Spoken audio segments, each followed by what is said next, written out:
Thanks, Yuriska. Good job on that reading. It's a hard reading, that one. It's not hard words. It's just strange sentence structures. Who's been watching the Olympics? Been watching the Olympics? It seems like I don't know, it seems like people are confused whether we're allowed to be enthusiastic about the Olympics or not.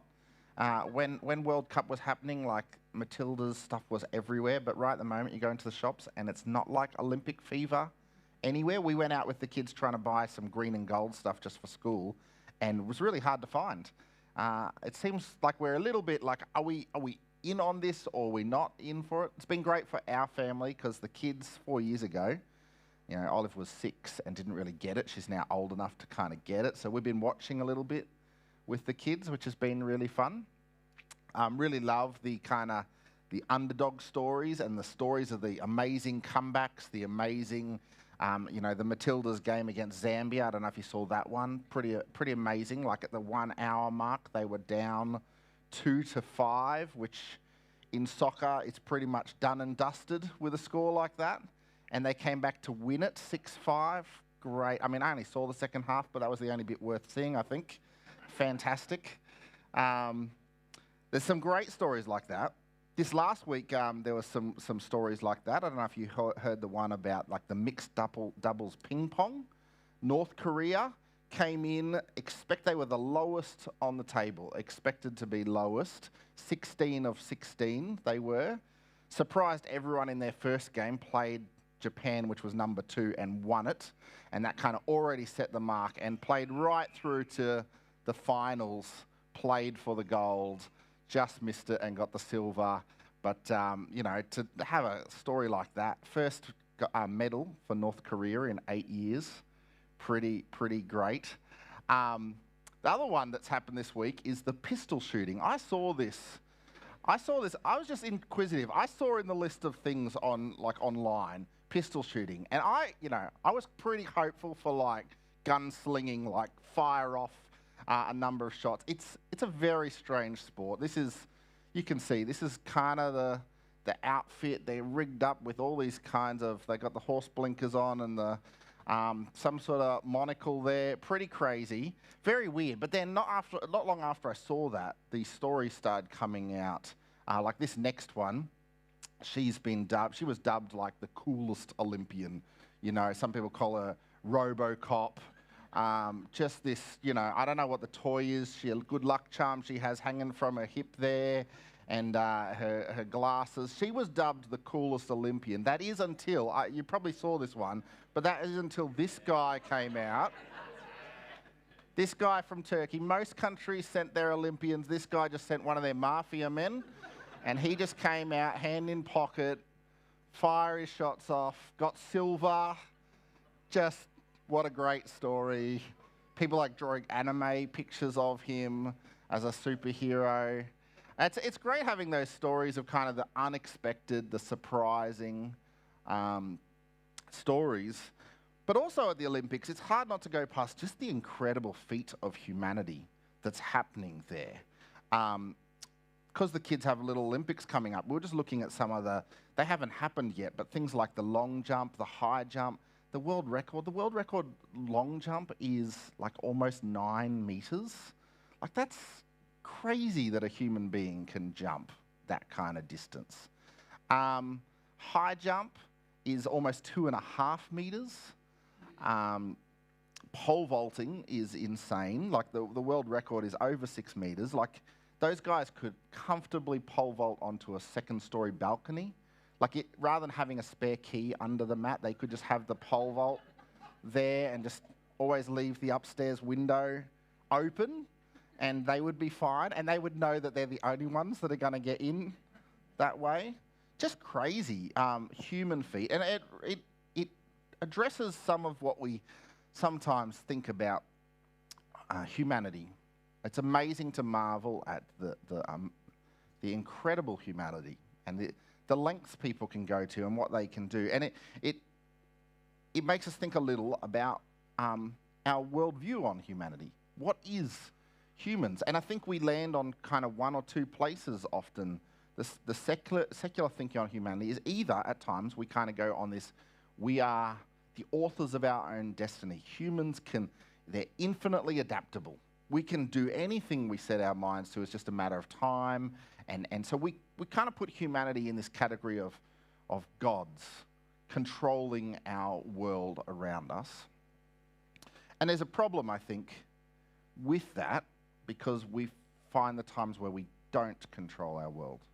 There are moments, certainly, where we marvel at what humans can do, but it becomes incredibly jarring when we hit a space that we can't overcome. And maybe it is only a matter of time, but we only have limited time here.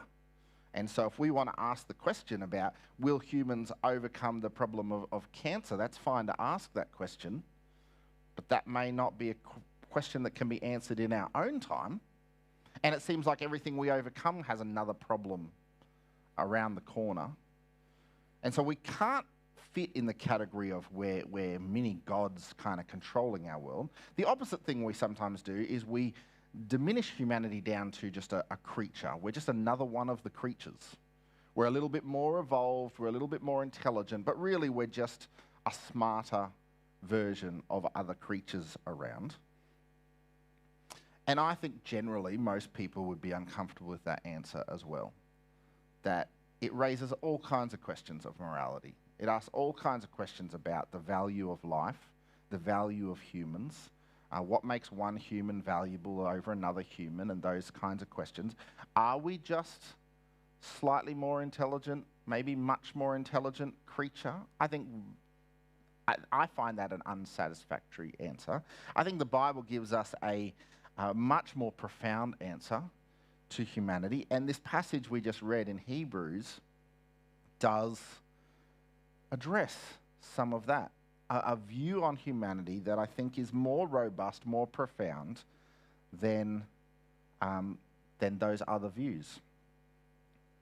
I would say, as we read that, if you found that kind of hard to follow the train of thought, you're in good company with that. It's a kind of weaving argument that the author there makes. When I was preparing and I kind of read through the passage, I was like, I need to read that again. I didn't get that. I read it again and then I was like, okay, concentrate. You've got to read this. It's quite complex. We're going to work our way through it. So I would encourage you to have Hebrews chapter 2 open and we'll look at some of that. I think there's some really helpful things in there for us. And the picture is Jesus' humanity. In fact, I think, the NLT just titles this section, Jesus the Man. That's the sentence. He is the man. The picture is, we called the series Jesus is Greater, and the message of Hebrews 2 is he's the greater human. And there's a picture of our humanity, there's a picture of his humanity, and there's a picture of what to do with some of those questions. Hebrews chapter 1, if you're following along, last week we didn't spend long on this, but the message at the end of Hebrews 1 is Jesus is greater than the angels. But then we got to Hebrews 2, and it's almost like the author says, well, but he became a human. How can he be greater than the angels if he became a human? And the message here is, humans are created for glory. That's the picture, the biblical view of humanity. And the author here picks up on that, quoting a psalm. The psalm is Psalm 8. And that psalm is referring to Genesis chapter 1, to the creation story. And essentially what the writer to the Hebrews is drawing out is this amazement at humanity. Amazement, more specifically, at God's view of humanity. Listen to this. This is what he quotes. What are mere mortals that you should think about them? Or a son of man, referring to humans there, or a son of man that you should care for him. The author is marveling, amazed at God's view of humanity. Why would God, considering who he is and considering who we are, why would God even care about humanity at all? He goes on, yet for a little while you made them lower than the angels and crowned them with glory and honor. So his second thing he's amazed at, first God cares for them, now he's marveling at the fact that God has created them for glory. He goes on. There's another thing he's amazed at. He says, you gave them authority over all things. The third thing is that God handed them authority. This is a picture, this is a biblical view of humanity, and you can think of it in two words. The first one is reflect. We're created to reflect God's glory. And the second one is reign. We're created to rule. We're created to rule over God's world. Reflect and rule. This is a picture the Bible gives of humanity. Not that we're just another creature, but there's something significant. The Bible uses the language in Genesis, made in the image of God. That's an incredibly important theological truth about the biblical view of humanity, that we are not just another creature, but there's something specific about the creation of humans that is both designed for relationship with God and to reflect God himself. We reflect God, but also we're being given a significant job, a job that no other creature has been given, a job to rule over God's world. Now that means a couple of things. One is, if we reflect God's glory, then humanity is worthy of being treated with dignity. Every human is being worthy of being treated with dignity. Now that gets difficult when we face someone who does horrific things, and to treat someone with dignity doesn't mean they don't face justice or judgment. It doesn't mean that right punishment shouldn't still happen, but there's ways we can do that in a way that that still holds dignity for humanity and still deals with right, justice, and judgment. But that's the picture of reflecting. If the picture is that God called us to rule his world, then important application for us is that if this is God's world, then he gets to make the rules. He gets to decide what is the right way and the wrong way to rule the world. And there has to be some sense of God's world dictates how it should be ruled. That's the picture that we're given of humanity. But of course, we know that's not a complete picture either. Because the reality is, humanity often makes terrible reflections of God's glory. In fact, the Bible uses the language, we've fallen short of the glory of God. And we make terrible rulers of God's world. And so there's not a complete picture there, because that isn't what it looks like for us. And I think the biblical view, it makes space for that and acknowledges that. There's no place in the Bible where there's some kind of pretending like suffering doesn't happen, pretending like everything's the way it should be. The Bible is very clear. We have fallen short from God's glory. Things aren't the way they should be. And the writer here points that out. He quotes this psalm in saying, all things are under humans' authority. The very next verse says, verse 9, we have not seen all things put under their authority. There's acknowledgement here from the author that isn't actually how it feels. People will be put in charge to rule over this world, but we don't have complete control, do we? Things don't always go the way we want them. We can't control everything. There's a sense where we don't have that kind of rule that we would expect.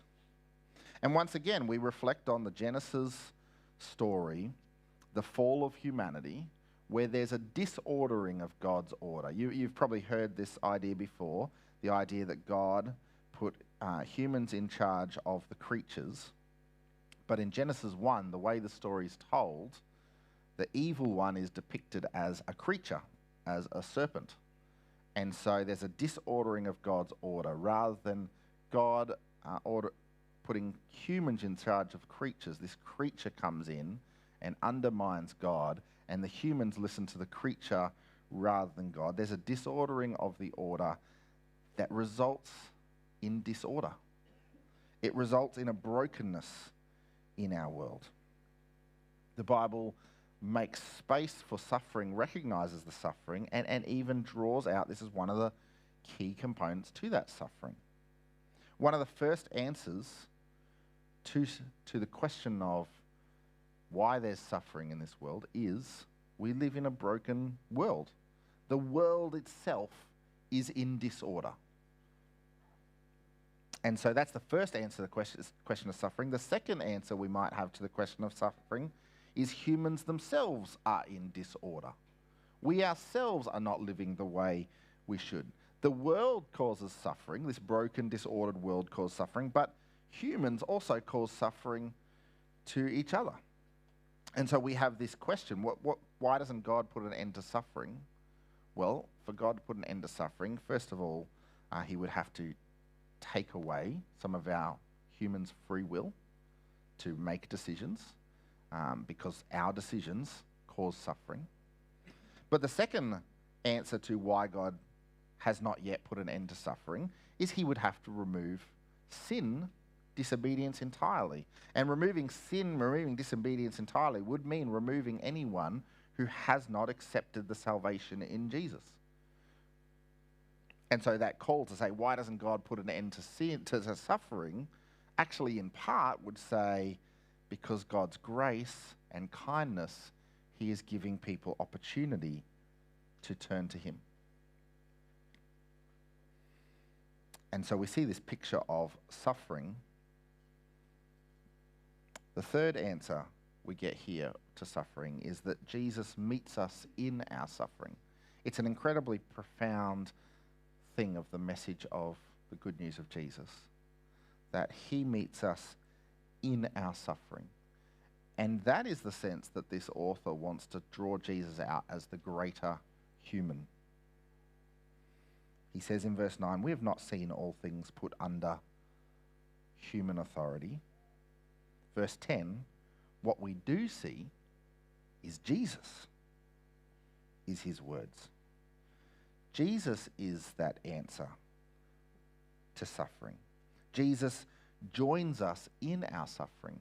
I heard an interview this week.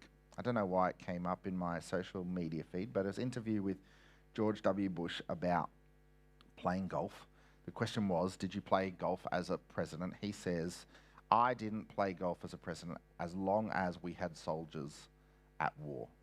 He said, I didn't think it was right for people to see me out on the golf course knowing that we have other American soldiers off in another country. Now, that means he didn't play much golf during his presidency because they were at war almost the whole time. There's something really nice about that, something that makes sense about that.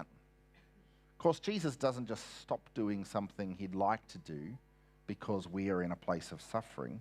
No, Jesus meets us in our suffering. Jesus doesn't stop playing golf. He joins us on the front line. And there's a lot of reasons why a general, a commander-in-chief, someone in charge might not join the soldiers on the front line. But Jesus doesn't have to worry about those things. He is the creator of all. He is in control of all things. And so he does meet us on the front line in our suffering. Jesus understands our suffering because he genuinely suffered. The times where we feel like we are misunderstood and people just don't get us. Jesus was called a liar. He was called a demon. He was vastly rejected by many people. When we feel rejected, when we feel lonely, Jesus was executed by his own people, by his own creation, by his own children. When we have moments where we see our children go through hurt and we feel the pain of our loved ones in our life, God watched his own son suffer. When we have times where we physically suffer through illness or pain, Jesus suffered great torture, great physical pain. When we face temptations time and time again that we feel like are just such a great burden to us, Jesus was tempted so greatly in the desert. We're told he was tempted so much, he was so hungry that his temptation was to turn rocks into bread. I mean, that's how hungry, he was so hungry that he started thinking the rocks looked delicious. Jesus has suffered great temptation. Jesus joins us in our suffering, but he doesn't just join us in our suffering. His suffering is the cure to our condition. There's this U-shaped pattern in the letter to the Hebrews, a high to low to high picture, and that language is used in this chapter. Humans were created for glory, but our experience is far from God's glory because of the brokenness of humanity, because of sin. And there's a hope for a future glory. We see that picture really clearly in Jesus. He is the one who has all glory. He is the glorious one who is been made low, is the language of the author. He's been made low, and the very reason he's been made low is for us. And it's his suffering is the very mechanism by which he is glorified. Once again, look at this. This is verse 9. Says, and because he suffered death for us, he is now crowned with glory and honor. His suffering is the very mechanism that takes him back to glory. His suffering is the cure to our condition. Suffering can be a useful thing in that sense. I think once again of the illustration of the Olympians. Like there's not an Olympian out there that hasn't suffered, right? It's hard work.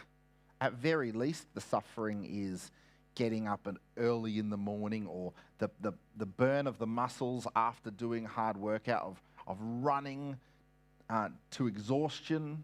There's a suffering there. I mean, every Olympian can't have gotten to where they are without suffering. I mean, maybe maybe the Turkish shooter, maybe he's one who causes suffering as a mafia boss. Everyone else, they've suffered in some sense. And in that sense, suffering is the mechanism, right? It's the mechanism to which got them to their place of glory. There's a similar picture here that Jesus' suffering is the mechanism that gets Jesus to glory. But also, God uses suffering for his glory in many ways. It's the fourth answer to understanding suffering. God uses suffering for good. Now that's a difficult thing when you're in the thick of suffering. We can't always see how God might bring good out of our suffering. And there's certain suffering we'll never be able to wrap our head around how God brings good out of it. But it's clear God does use suffering for good. He uses it. Suffering is good for, at times, our hearts, our humility. Suffering can help grow us in humility. Suffering can draw us to dependence on others, but dependence on God. That when we suffer, we are given a decision. Where do we run in our suffering? And of course, some will use suffering as the very thing that they use against God and reject God because of their suffering. But others will run to God in dependence of him in our suffering. And suffering at times God uses, I think, as discipline to grow us more and more like him. Which, as difficult as suffering is, the greatest thing for us is to be united with God, to grow more and more like God. Just like Olympians, suffering can be good for us. Jesus' suffering, Jesus' humanity, is the very mechanism that leads him to glory. And he is the leader for us into glory. This is not just a high, low, high shape for Jesus. It's the same kind of picture for humanity. We were created for God's glory. We have fallen far short of God's glory.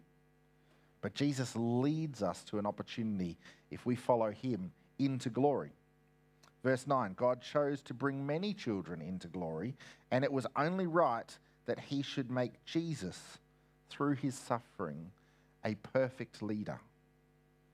It is through Jesus' suffering that he leads us into glory. This is the biblical view we have of humanity, that we were created to reflect and to rule, and we are poor reflections of God's glory, and we're poor rulers of God's world. But the hope is, the promise in Jesus, is those that are united in him will once again perfectly reflect God's glory, and once again perfectly rule alongside Jesus. The author here uses the language, he will call us brothers and sisters. There is a future hope of a perfect rule alongside Jesus. It's the fifth answer to the question of suffering.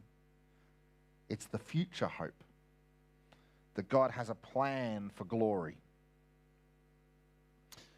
I think this is one of those things that I think when we tackle the topic of suffering, it's always right to say in the depth of suffering, there is no answer to suffering that is emotionally adequate.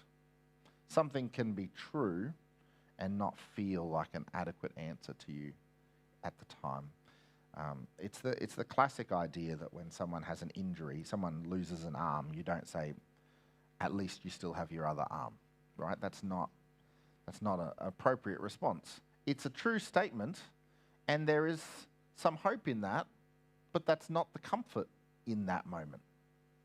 And the same thing's true as we think about these truths about God and suffering. Our perspective is so finite.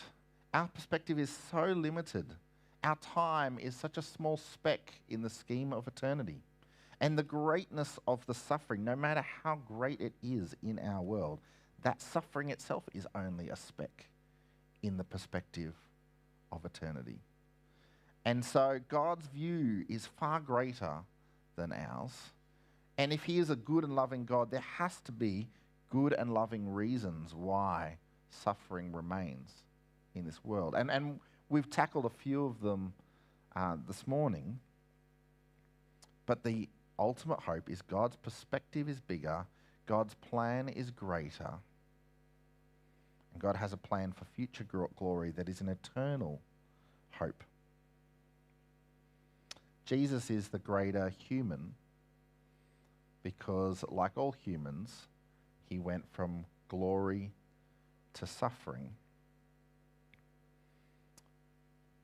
And he looks forward to a day and leads us into a place where we might be glorified again. This is our hope in Jesus, and it's something we want to cling to. It's part of understanding the biblical view of humanity and God's value for humanity, and therefore God's hope and plan he made for us. In 2 weeks' time, we mentioned already we're going to have baptisms and confirmations. Baptism is one of those pictures of that for us. There's lots of images we get in baptism. The image of being washed clean, for example. But one of them is this image of death and resurrection. And there is a high, low, high picture that happens there. There's a humbling of ourselves, receiving Jesus' death on us. We receive that death and we die to ourselves and rise again to new life in him. And I want to say, as we head into that 2 weeks' time, if that's something you would like to do, if you've never been baptized, you want to talk to me about baptism, I would say, because it's 2 weeks away, you really need to talk to me today. Don't leave it any later than today if you would like to talk about baptism. And in that process, there's a declaration of allegiance to him.